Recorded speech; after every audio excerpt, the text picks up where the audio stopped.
बिस्मिल्लाहिर्रहमानिर्रहीम। अस्सलाम वालेकुम दोस्तों, हसनात टीवी की जानिब से एक बार आपकी खिदमत में फिर से हाज़िर हैं। इस वीडियो में मैं आपको अब्दुल सत्तार की कंप्लीट हिस्ट्री और डॉक्यूमेंट्री के बारे में आगाह करूंगा। अब्दुल सत्तार ईदी 1928 में भारत के शहर गुजरात में पैदा हुए। खिदमत खल्क के शोबे में पाकिस्तान और पूरी दुनिया में वो जानी मानी शख्सियत अब्दुल सत्तार ईदी अल-मरूफ मौलाना ईदी पाकिस्तान में ईदी फाउंडेशन के सदर हैं। ईदी फाउंडेशन की शाखें तमाम दुनिया में फैली हुई हैं। उनकी वाइफ मोहतरमा बल्कीस ईदी फाउंडेशन की सरबराह हैं। दोनों को 1986 में अवामी खिदमत के शोबे में समन माकसा अवार्ड से नवाजा गया। अब्दुल सत्तार ईदी के वालिद कपड़े के ताजर और उनका ताल्लुक एक गरीब घराने से था। आप पैदाइशी तौर पर लीडर थे और शुरू ही से अपने दोस्तों को छोटे छोटे कामों की तरफ करने की तरफ राग़िब करते थे। जब उनकी वालदा उन्हें स्कूल जाते वक्त 2 पैसे देते तो वो उनमें से 1 पैसा खर्च कर लेते और 1 पैसा ज़रूरतमंदों को दे दिया करते थे। 11 साल की उम्र में उन्होंने अपनी वालदा को देखभाल का काम शुरू कर दिया।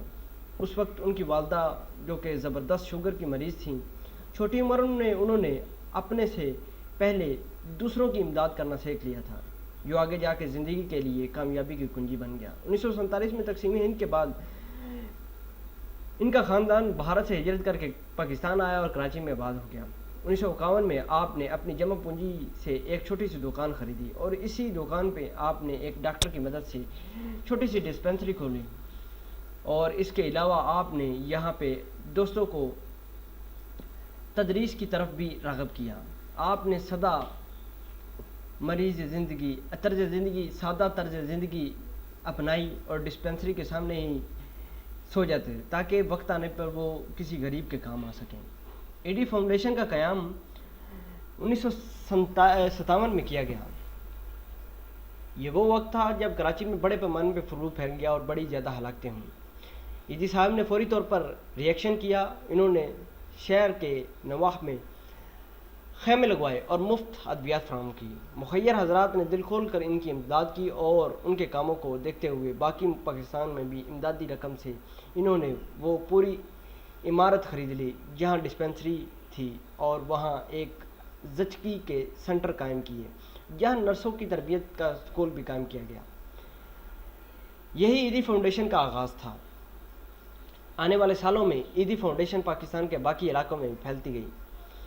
फ्लू के वबा के बाद एक कारोबारी शख्सियत ने ईदी को काफ़ी बड़ी रकम दी, जिससे उन्होंने एक एम्बुलेंस खरीदी। वो खुद चलाया करते थे इस एम्बुलेंस को। आज ईदी फाउंडेशन के पास 600 से ज़ायद एम्बुलेंस मौजूद है जो मुल्क के तवील अरीज़ इलाके में फैली हुई हैं और ख़िदमत का सर अंजाम दे रही हैं। कराची और अंदरूने सिंध के लिए वो खुद रवाना होते हैं और ईदी फाउंडेशन के हादसात पर रद्द अमल भी काफ़ी उनका तेज़ समझा जाता है। हॉस्पिटल और एम्बुलेंस की खिदमत के अलावा ईदी फाउंडेशन ने क्लिनिक जो बना रखे हैं, उसमें ज़चगी सेंटर, पागल खाना, मज़दूरों के लिए घर, ब्लड बैंक, यतीम खाने, लावारिस बच्चों को गोद लेना वगैरह के मरकज़ कायम किए गए हैं। ईदी मराकज़ में एक जो मैंने खुद एक ऐसी बात देखी है वो उनकी है बच्चा गाड़ी। उसमें अगर कोई वालिदैन अपने बच्चों को पाल पोस नहीं सकता, उसके तलीमी अखराजात बर्दाश्त नहीं कर सकता, तो वो उस बच्चा गाड़ी में डाल दिया जाता था। ईदी साहब उनको उठाकर अपने यतीम खाने में उनको एडमिशन दे देते थे और उनकी तालीम और तरबियत वहाँ करते थे। ईदी इंटरनेशनल एम्बुलेंस का क़याम फाउंडेशन ने सिर्फ पाकिस्तान में ही नहीं बल्कि पूरे बैनुल-अक़वामी सतह पर भी तरक्की की है। इस्लामी दुनिया में ईदी फाउंडेशन के हर मुसीबत, हर मुश्किल वक्त में अहम इमदाद फराहम करती हैं। जहाँ उन्होंने पाकिस्तान के अलावा फाउंडेशन जिन ममालिक में काम कर रही हैं उनके मैं आपको नाम बताए देता हूँ।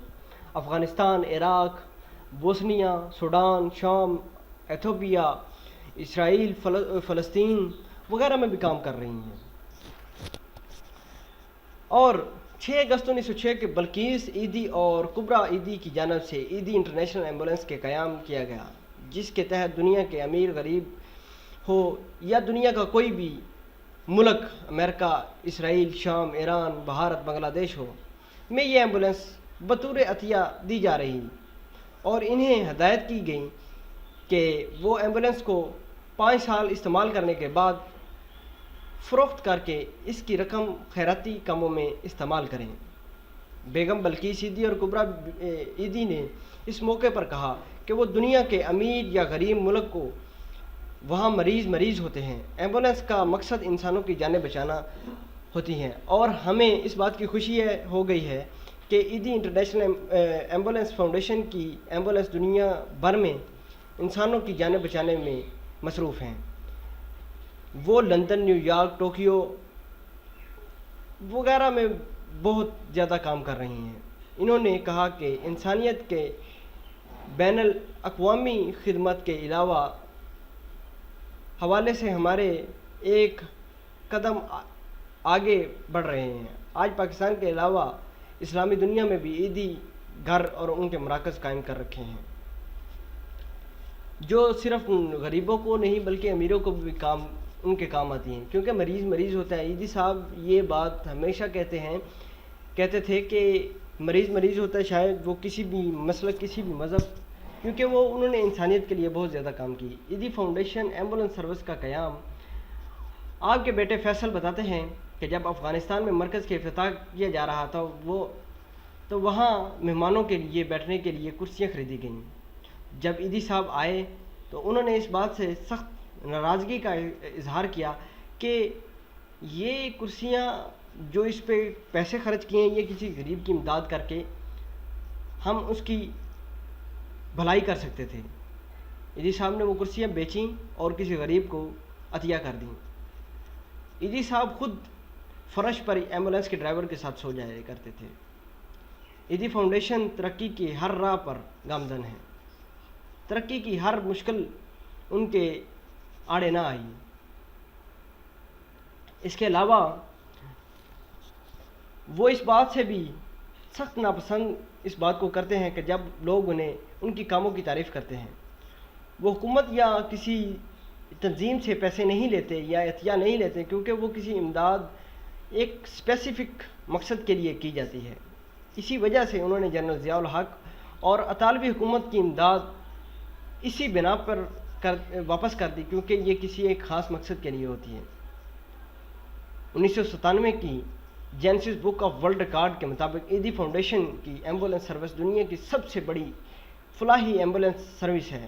ایدھی بذات خود بغیر چھٹی کیے طویل ترین عرصے تک کام کرنے کے عالمی ریکارڈ بھی قائم کر چکے ہیں۔ اس کے علاوہ انہوں نے بہت سے انعام بھی جیتے ہیں جو انٹرنیشنلی اور نیشنلی بھی ہیں۔